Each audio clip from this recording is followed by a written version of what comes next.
So, home care requires a license in some states. The government is constantly changing their rules and regulations on what's required of a home care license and how it's run. How does Right at Home support our franchise owners and educate them and keep them up to speed on those rules and regulations? Yeah, so there are several ways in which we help with that. So, from a licensure perspective, so if a franchisee is opening up in a state where there is licensure, we actually have specialists on staff that are going to help navigate that franchisee through the process. So, what things do you have to put in place? What policies and procedures need to be there? What are the steps you need to take in order to register with the state and be in compliance with that licensure?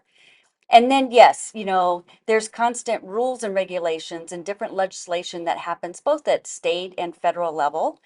Things that are sometimes unique to our industry, but there's also times when things are coming out that are just around business in general, like change in minimum wage rates, right?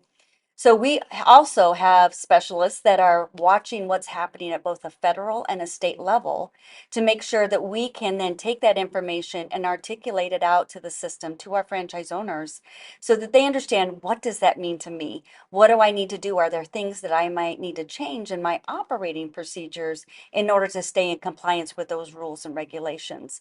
One key example is we do a monthly, what we call Capital Watch.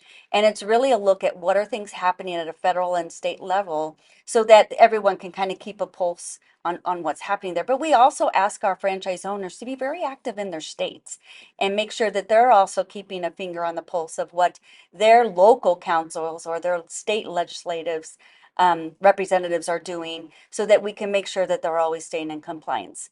A great example of how we've helped the franchise system through compliance is this whole pandemic that we've been living through. And through that, there was lots of new regulations coming out in terms of, what you had to do to be in compliance with the CDC. And so we spent a lot of time helping our franchisees navigate that because we really want our franchise owners to be able to focus on running their business. And we provide that top cover to say, and here's how you can operationalize the things that are changing from a regulation perspective.